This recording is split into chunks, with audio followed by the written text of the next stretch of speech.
আজ শুক্রবার 13 ডিসেম্বর। দৈনিক যুগান্তর। শেখ হাসিনার বিবৃতি প্রসঙ্গে বিক্রম মিশ্রি, সমর্থন নেই ভারতের। পররাষ্ট্র বিষয়ক সংসদীয় স্থায়ী কমিটিতে ব্রিফিং। বাংলাদেশের সঙ্গে ভারতের সম্পর্ক একটি বিশেষ রাজনৈতিক দল বা একটি নির্দিষ্ট সরকারের মধ্যে সীমাবদ্ধ নয়। বাংলাদেশের বর্তমান সরকারের সঙ্গে কাজ করবে ভারত। দুর্নীতির মাধ্যমে বিপুল অবৈধ সম্পদ অর্জন, সাবেক 3 মন্ত্রীর বিরুদ্ধে মামলা।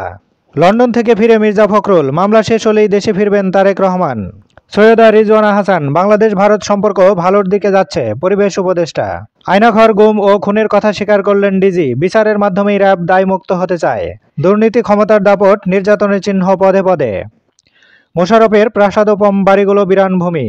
53 হাওরে ফসল রক্ষা বাঁধ নির্মাণ, পিআইসি গঠনেও ঘুষ।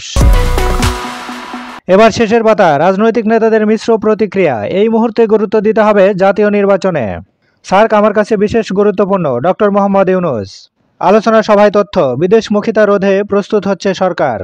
বিএমডি এর নতুন সেচ নীতিমালা, বড় আবাদে বাদ অর্ধেক জমি। কমবে উৎপাদন, তীব্র হবে খাদ্য সংকট। বাংলাদেশ ব্যাংকের সঙ্গে আইএমএফ এর বৈঠক, পুনঃ তফসিল হলেও খেলাফি থাকবে 3 মাস। কাকে ভোট দেবেন সিদ্ধান্ত নেননি 38% মানুষ। লক্ষ্য ফাইন্যান্স কোম্পানিতে লুটপাট ঠেকানো, পছন্দের ব্যক্তিকে স্বতন্ত্র পরিচালক নিয়োগ নয়। আরএসএফ এর প্রতিবেদন, সাংবাদিকদের জন্য বিপজ্জনক দেশের তালিকায় বাংলাদেশ। রাষ্ট্রদ্রোহের মামলা, চিন্ময় দাসের জামিন শুনানি 2 জানুয়ারি।